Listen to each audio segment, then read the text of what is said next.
It's a pleasure to once again welcome you to this YouTube program, Walking with God in the Garden. Since we've been getting a lot of rain here in Southern California, I've had a chance to walk through my garden. Let me tell you, it's going to take a lot of attention to prepare that garden for a fruitful production. Weeds are springing up everywhere. And because I'm not right there all the time, I am finding that there are gophers and there are insects. So if I'm going to have a good garden, I'm going to have to be very attentive. I think that's the way it is with life. Sometimes we just go along and we don't pay much attention to what we're thinking or our behavior or our associations, or maybe even how we are using our time. Before we know it, we're caught in a trap. We've wasted way too much time.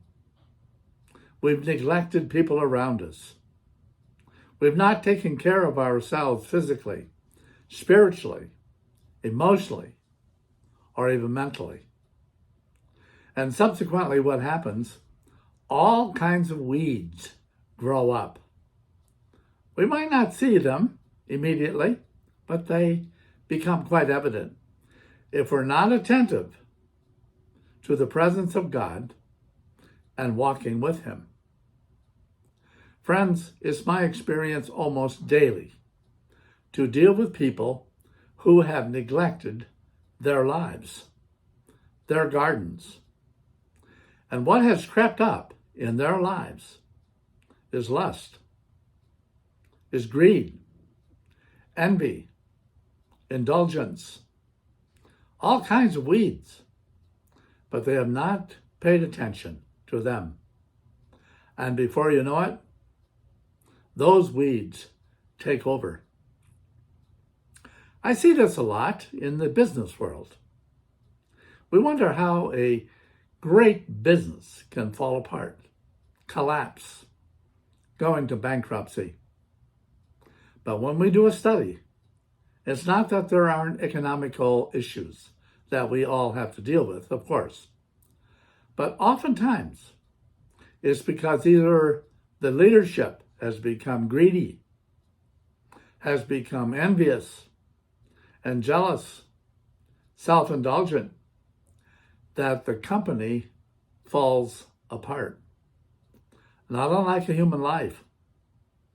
Also, by the way, not unlike churches.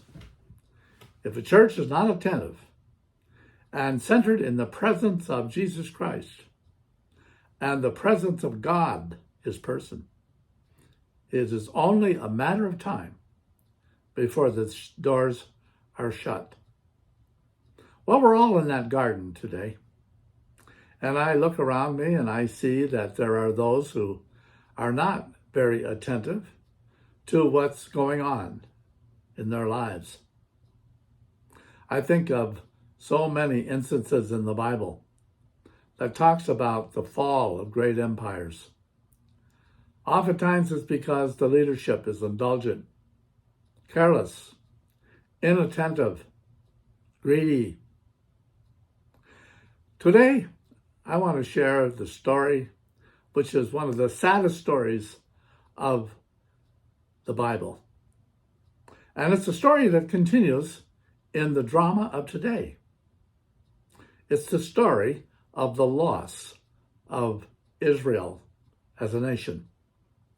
Not the entire nation, but when the country was divided into the north, called Israel, and the south was called Judah, there came a time when Israel becomes lost. Today we talk about the 10 lost tribes of Israel, and we wonder, will they ever be called back to their homeland? Some people say no. Others say that some of that is happening already. But the sad part about it is that in 722 BC, the fall of the nation of Israel occurred.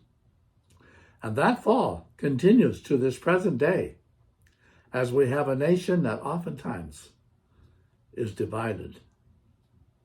Friends, today I want to share with you briefly a history lesson about the people of Israel. And just caution you, as I caution myself, with the need to be careful that we always put God at the center of our lives, that we serve Him above everything, and that we begin to realize that if we do not, there will be substitute gods that take over and rule our lives, our minds, our spirits, and ultimately lead us to destruction. One of the saddest experiences I've had in my life and career as both a chaplain and a clergyman is to watch families disintegrate, is to watch businesses die because the center of the organization and the person was not on God. I may sound somewhat Pollyannish about that, but more and more as I look at our society, I look at our country, I look at many nations out there in the world today, it is only inevitable, unless there is a return unto God and to serve Him, that there will be, first of all, a moral collapse and then a political collapse. Well, the people of Israel, I share it with you today, and it is sad. I do want to compliment, however, a family that I shared in the memorial service of today. The children got up and gave testimony about their parents. And they said their parents were God-centered. And I could see it in the lives of the children. It's my prayer today that in your life too, you will find a God-centered life. For the people of Israel, one of the great moments was when David was anointed king. He was the ruler of the people. And you would think, because God favored him above all, and called him a man after his own heart, that David would pay attention and keep his garden clean. But he didn't. First thing that happened was that David became consumed with lust, committed adultery, and that was the beginning of the fall of the people of Israel. His son Solomon took right after him.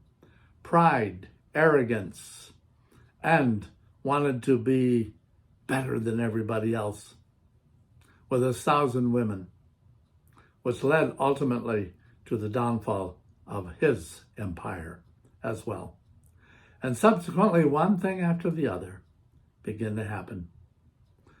One of the tragic moments in the history of Israel was when the nation split, and 10 tribes went to the north, called Israel, 2 tribes went to the south, called Judah. They were constantly at war until finally the destruction of Israel.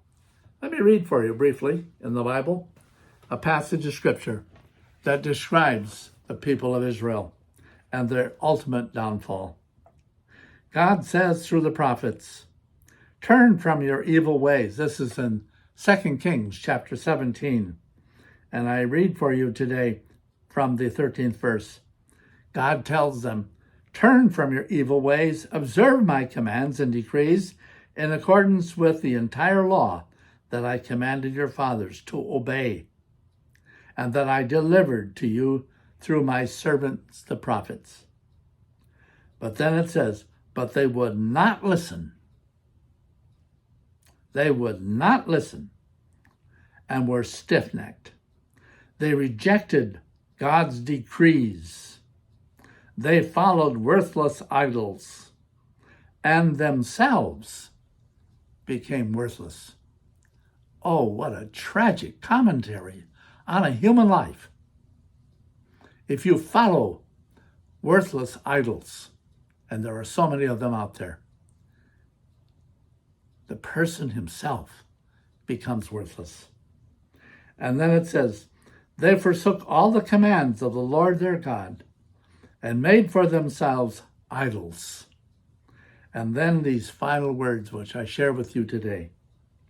So the Lord was very angry with Israel and removed them from his presence. He removed them from his presence. Friends, there's no sadder moment in human life, your life, my life, than to be removed from the presence of God. It would be as bad as my neglecting my garden, not paying attention to it, not following up, not being disciplined and making sure that those weeds are being taken care of, that the gophers are under control, and that everything else that needs to be done is done in order for a fruitful harvest. I share with you again here. Human life is no different. It's the same. Follows the same pattern. And today, God warns us, shares with us, encourages us to follow his way in order to keep things together.